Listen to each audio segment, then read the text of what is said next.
It's Feminine Podcast here, and I'm here to talk about burnout. It's something that affected me for a long time, a long period of time, and I didn't even notice. I thought it was normal to feel this way. So I had a burnout 2 months ago in October because I was going to school during the week from 9 to 5, and then I was working at the theater in the evening, and during the weekends I was working in a boutique. So I had a burnout and I didn't know that it could happen. I thought that I was this strong woman and that I was able to do all of this stuff at the same time because I had the energy in the beginning to do it, but then I just ended up having a burnout, just seeing the same people, saying the same stuff, not being able to rest. And I've been working from July to September. I didn't even have a rest. I didn't have summer holidays. I didn't take a break. That's it. So I don't know if I'm the only one. Some people just get a burnout from school, some other from work, some other from their families.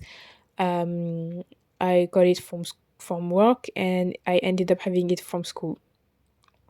If ever you feel like you're not listened, if ever you feel like you're, I don't know how to explain, but submissive in your job or in your marriage or in your family, if ever you feel alone and you feel like you have to carry everything by yourself, I definitely get it and I feel you because I've been the same. I was born from brown parents in a western country, and when they came here they didn't really have that much money, and since today they are still struggling with money issues. It's more of a poverty mindset than not having a job or anything. So yeah, I pretty much grew up poor and we had plenty of issues with money when I was younger. So since a young age I've been working. I started to work when I was 18 because I couldn't find a job earlier. So I had several jobs. I've done everything: hostessing, working in a boutique, um, flyering. I've done pretty much everything. To be honest, I can't even remember everything I did. I used to also be a teacher, a technical assistant, everything I could do. I was doing it. Also, when I had my internships, I would miss my own internship. I had to do like work remotely to be able to go to my other job, which was a lot. It was definitely a lot. I've always had to struggle to get money. The thing of, yeah, you get to get money from what you like and you get to live from your passion. I couldn't even believe it. To me, it was impossible. I was like, no, you have to struggle to get money.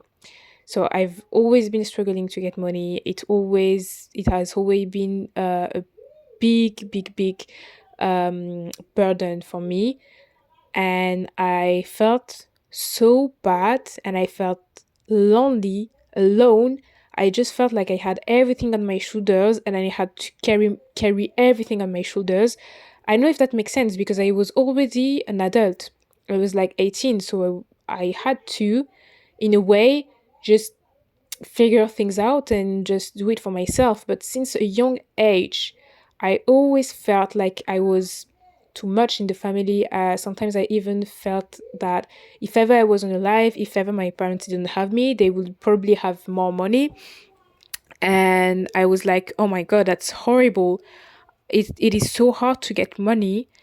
And I am struggling all by myself. My parents can't even help me, and sometimes they even want me to help them because I'm getting money. I can't even figure out how to get everything I want, and I was so overwhelmed with all the stuff around money. Which is why I decided to work, because I've been seeing all this stuff about getting money, personal development. You have to restrict yourself. You know, the fire movement. You have to be frugal. You have to stop doing this and that. Um, this $5 coffee will make you end up in poverty. I was so into working hard. I was so into being disciplined, having to-do list, doing this and that, having several side jobs. that I ended up having a burnout without even noticing it. I was like, oh my God, I feel so tired. I don't like going to work anymore. And yeah, I liked working. Me, I thought that I was lazy, but I liked going to work in the beginning. It was really funny. I really liked it. And I was just like, no, it's just that I just get tired because I do the same thing. Just because I've been doing it for so long, it's normal not to feel the same fire in me. But no, it was just a burnout, and I started crying for no reason. I couldn't go there. I was just having so much negative thoughts, thinking about all the negative that happened to me there. And as I told you, it ended up being the same thing at school, because I don't know, I felt so weak. I felt like I just lost all my confidence. I don't know if it's only the burnout of the work, of my work, who ended up make me do that bad, like make me feel that bad, but it was a lot. It was huge. It was really deep. I started seeing a therapist again because I was so burned out. Oh my God. And I think that burnout can also come from dating too much, or just getting overwhelmed with something that you do for too long or too much. And you just get, if that makes sense, surpassed by the stuff. And yeah, you're just overwhelmed from doing this. So I think I didn't have the burnout from dating, but I stopped dating. If you want to see my listen to my podcast on why I stopped dating, you can. It's on my channel. So yeah, you can get a burnout from your family. I think I've seen my mother having this, especially in a couple where you have a partner that is a child and who is not a full, complete adult, a functioning adult, as I like to call them. You're just here. You have to manage your family. If you have children, you have to manage your career. Maybe you have a side business. Maybe you like to see your friends. You have an activity, and your children have an activity too. And you're just here managing the whole stuff. And instead of having a man by your side helping you, you're just here struggling to manage to your couple with someone who is not a full adult. And I can completely understand that you are already in a bad situation, and you also have to deal with a loser, if I can say that like that. Sorry. Um, and you can also feel this way if you're just in a relationship. You don't really have to get to be married. If you're just with a boyfriend, sometimes you just feel like, okay, I'm going to school, I'm going to work, I have my internship, I have this, I have that, I have so much stuff in mind. I'm not where I'd like to be. And at the same time, instead of resting when I want to, I have to get in bed with a guy who is just like telling me stuff. Maybe you're in love. You can be in love. Um, you have the right to be in love, but it doesn't mean that being with this guy helps you, because I've been feeling the same. I was dating someone while I was working and having my jobs because I had several jobs at the same time, working and in school. And he was like, "Let me pick you up," but I just finished. It's like 8:30. I have to go back home. I'm tired. I don't want to see your face. I don't want to sit in a fancy restaurant and just see your face. Whenever the burnout comes out, you just feel bad. So if ever you need advice to get out of here, I think I'm not completely healed, but I feel way better. First, I had the option to stop having this one. I kept one job of the two. The other one, I don't have to be always there. They just give me the missions and I accept them or refuse them. So it was pretty easy to keep this one. So I could just rest from this one, and I stopped the other one because I had the option. I have no idea how you can do if ever you can't stop working because you just need it to pay for your rent and all this stuff. I know that there are some people who just stopped their job and just started their business quick, like right, really quickly, because they didn't have any other options and they couldn't stay there. So cheers to them, because I don't know if I will have the strength.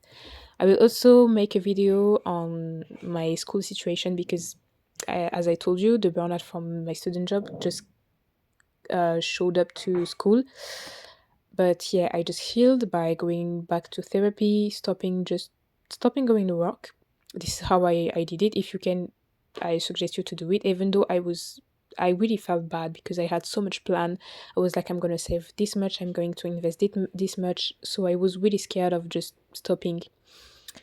But yeah, I just stopped going to work.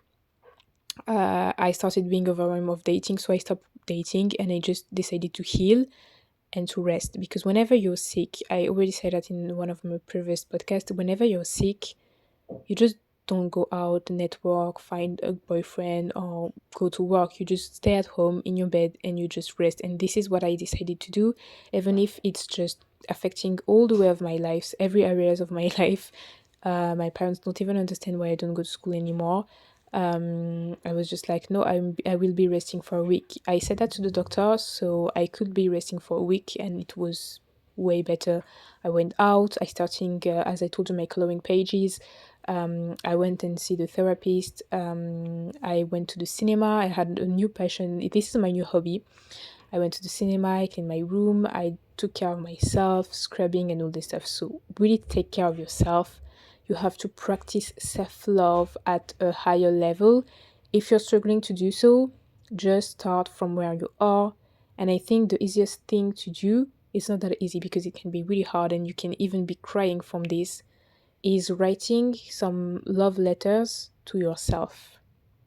If ever you were someone from outside, how would you see yourself? How would you love yourself? How would you like to feel loved? Start writing love letter to yourself.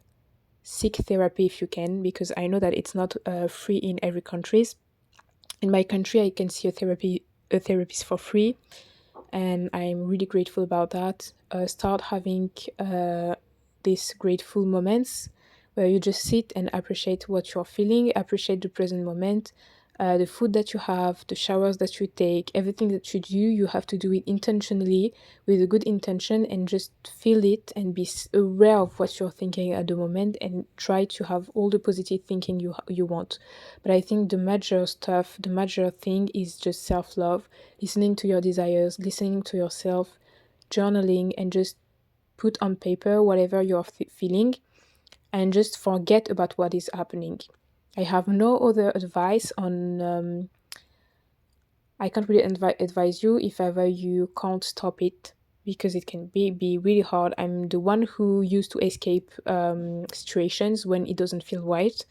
But I think that if ever you can speak to someone to find a solution, it could be really, really great for you. And just try to rest a little bit. Maybe ask a doctor for you to rest, and you could explain it to your work, to your job, if you can. And if ever someone else has any suggestion on how they fought against burnout, maybe you can put it in the comments down below. Thank you for listening to me. It was a pleasure doing this podcast as always. Nothing prepared. I just speak my truth and speak as it comes. And yeah, this is definitely my mission because I just feel like I'm just called to do it really.